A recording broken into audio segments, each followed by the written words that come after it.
Bien, vamos a comenzar el tema de vectores, indicando lo siguiente. Cada una de las magnitudes físicas que encontraremos en la materia puede ser categorizada ya sea como una magnitud escalar o como una magnitud vectorial. Bien, entonces veamos qué es una magnitud escalar. De hecho, una magnitud física es algo que se puede medir. Una magnitud escalar es aquella en la que la medida de la magnitud queda completamente especificada por medio de una magnitud o valor numérico y sus correspondientes unidades. Entre algunos ejemplos podemos indicar la masa, el intervalo de tiempo, la distancia, la rapidez con la que se mueve un vehículo, la energía, la potencia, etc. Por ejemplo, si analizamos el intervalo de tiempo, si yo preguntaría a alguno de ustedes cuánto tiempo tarda en llegar desde su domicilio hasta el área, seguramente me va a indicar alguna respuesta, puede ser 30 minutos, 40 minutos, una hora, etcétera, ¿no?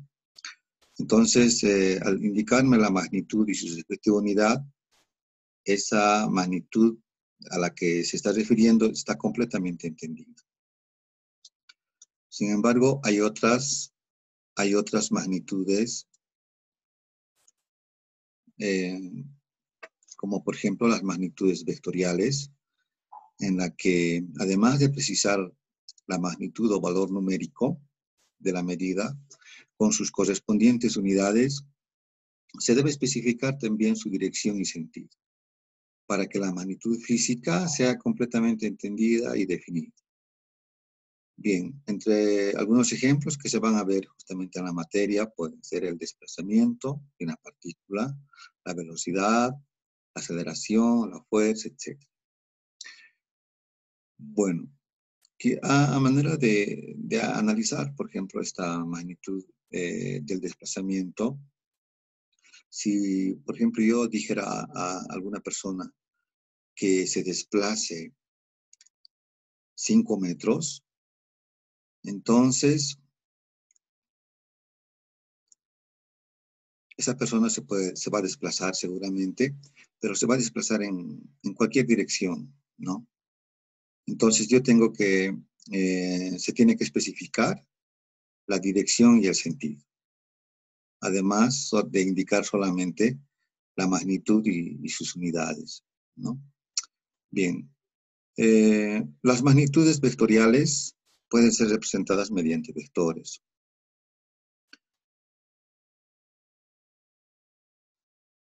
En física, definición de un vector. En física, un vector es una herramienta geométrica que puede representarse por un segmento dirigido a una flecha, el cual está definido por su módulo, su dirección y su sentido. El vector debe ser definido en un sistema de referencia. Bien, acá tenemos la representación gráfica de un vector en un sistema de coordenadas cartesianas. Hemos indicado que una magnitud vectorial puede ser representada mediante vectores, mediante un vector. Aquí yo tengo en un plano cartesiano un vector que tiene un módulo, ¿no? En este caso, este es un vector de desplazamiento. El módulo de este vector es 50 metros. Ahora, aparte de eso, tengo que especificar la dirección del vector y podría indicar lo siguiente: 35 grados en sentido antihorario respecto al eje X.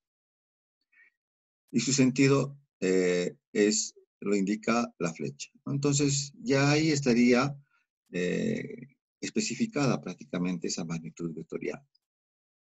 Además que hay que decir también acá que este vector, cuando ya está representado en un plano, necesariamente vamos a tener que dibujarle a una determinada escala, ¿no? Por ejemplo, en este caso, La escala que se ha utilizado para este vector es 1 centímetro es igual a 10 metros.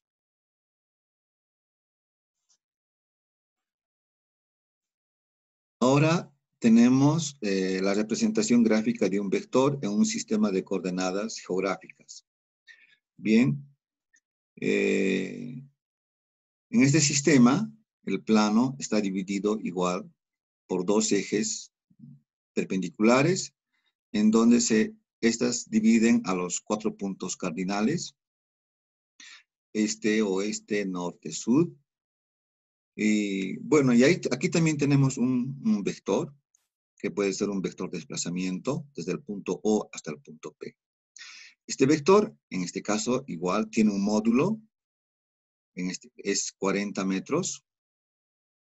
Luego, la dirección la podemos especificar, por ejemplo, indicando 30 grados del norte al oeste. 30 grados del norte al oeste, ¿no? Está especificada ahí los grados y el sentido también, del norte al oeste. O también podría decirse 30 grados al oeste del norte, ¿ok? Es básicamente lo mismo. Igual que en el anterior caso, el vector está representado a una determinada escala. Aquí tenemos la representación de un vector en un sistema de coordenadas polares. En este caso, igual que en los anteriores, vamos a representar al vector con un módulo. En este caso tiene 40 metros. Y la dirección del vector, 30 grados a partir del eje polar. En este segundo ejemplo, se tiene un vector. Puede ser un vector posición o un vector desplazamiento. El módulo de este vector es 30 metros y la dirección sería 120 grados respecto al eje polar. Aquí se tiene un vector cuya dirección respecto al eje polar es de 225 grados. El módulo del vector es 40 metros, ¿no? 40 metros y la dirección del vector sería 225 grados. En este caso tenemos un vector cuyo módulo es 30 metros. La dirección del vector podría indicar que podría ser 300 grados si es que el ángulo estamos haciéndolo girar en sentido antihorario, que sería positivo. Y si es que a partir del eje polar giraríamos en sentido horario, sería el ángulo negativo. También se podría representar el vector como 30, un vector cuyo módulo tiene 30 metros y la dirección de menos 60 grados. Bien. Luego tenemos diferentes tipos de vectores. Acá podemos ver los vectores colineales. Este tipo de vectores son aquellos que actúan en una misma línea de acción y por tanto tienen la misma dirección y pueden tener o no el mismo sentido o no. Aquí tenemos un ejemplo sobre un carril. Se está ejerciendo sobre una misma línea de acción dos fuerzas, una hacia la derecha, por ejemplo, y otro hacia la izquierda. Ambas fuerzas son colineales, pero tienen sentidos opuestos. Aquí tenemos otro ejemplo donde tenemos dos fuerzas colineales porque están en una misma línea de acción. En este caso, las fuerzas tienen el mismo sentido. Son colineales y tienen el mismo sentido. Luego tenemos vectores concurrentes. Son aquellos cuyas líneas de acción se interceptan en algún punto. Perdón. En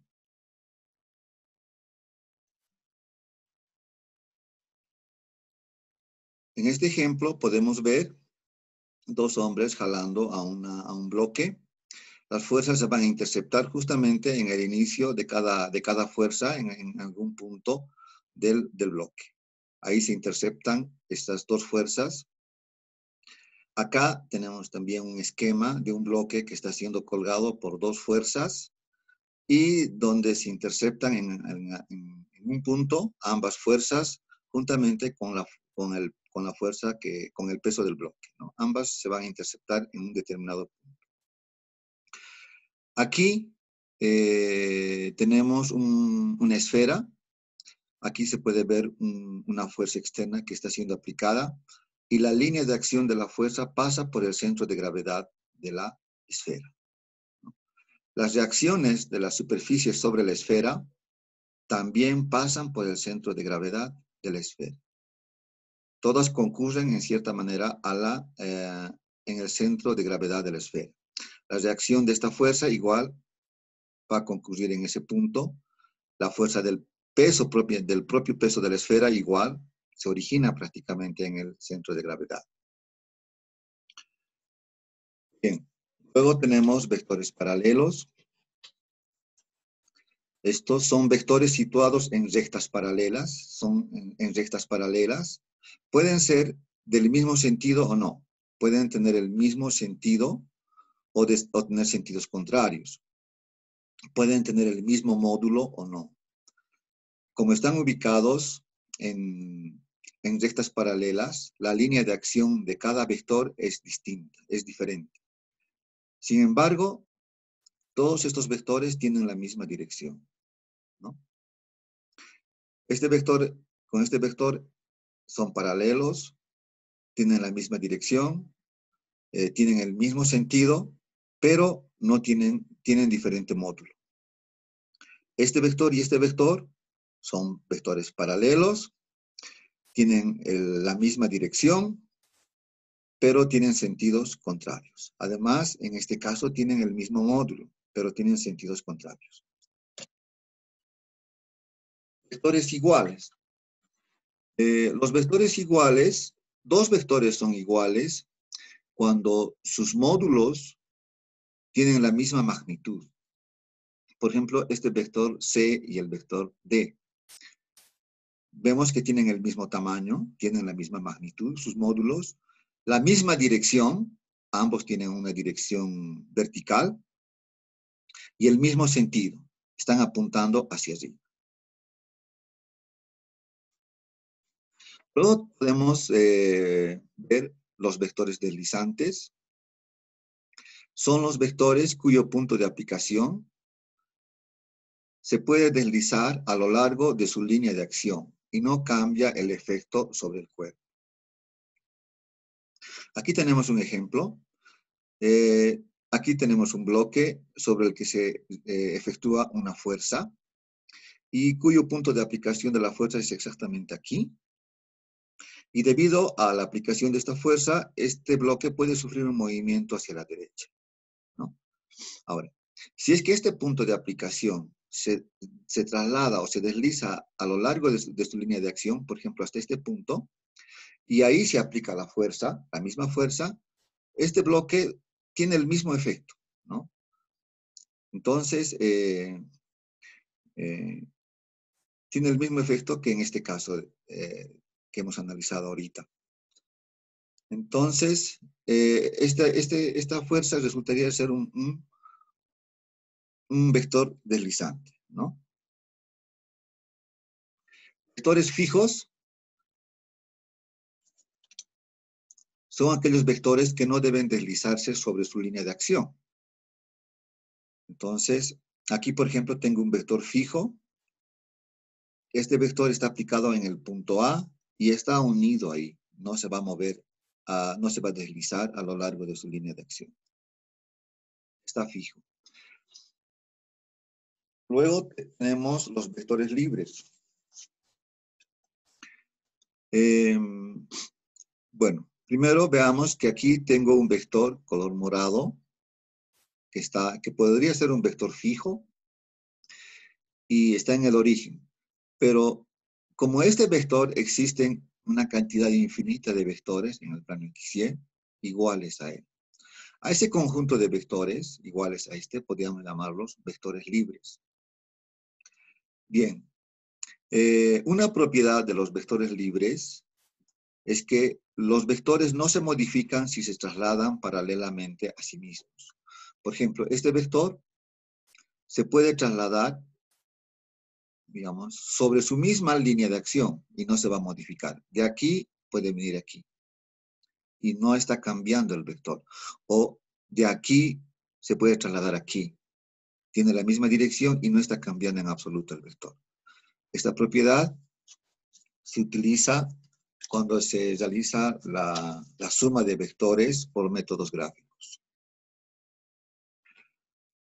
Luego podemos ver el negativo de un vector o un vector opuesto. Dado cualquier vector, por ejemplo el vector A, se tiene siempre su negativo, el cual se representa con menos A. Y se define como aquel vector que tiene la misma magnitud, la misma dirección, en este caso ambos tienen la dirección horizontal, pero tienen sentido contrario. De modo que al sumarlos, el vector resultante es 0. Si es que yo sumo el vector A más el negativo del vector A, el vector resultante es igual a 0. Bueno, aquí tenemos un vector en 2 dimensiones. Este vector B tiene una componente en el eje X igual a 3i, una componente vectorial, más otra componente en el eje Y igual a 2j. El vector negativo de B tendría que ser menos 3i menos 2j, ¿no? De modo que al sumar estos vectores, las componentes es igual al vector 0, ¿no? Entonces ya hemos definido prácticamente el vector 0. El vector 0 es un vector que tiene módulo igual a 0. Por consiguiente, sus componentes también son iguales a 0, como lo hemos visto ahí. Bueno, posteriormente podemos ver a los vectores unitarios. Estos vectores son de bastante utilización, podríamos decir, porque se pueden expresar las magnitudes vectoriales en función de vectores unitarios. Un vector unitario es un vector sin dimensiones, no tiene dimensiones, y además tienen una magnitud igual a 1. O sea, el módulo del vector es igual a 1. Estos vectores se especifican para determinar una dirección, básicamente para eso, y no tienen otro significado físico. Por ejemplo, podemos indicar los vectores unitarios I, J, K se usan para representar en un sistema en 3 dimensiones, por ejemplo, un sistema cartesiano en 3 dimensiones, estos vectores indican las direcciones positivas de cada eje, ¿no? El vector I indica la dirección positiva del eje X. El vector unitario J, la dirección positiva del eje Y. El vector unitario K indica la dirección positiva del eje Z. Entonces ahí vamos a quedar. Muchas gracias.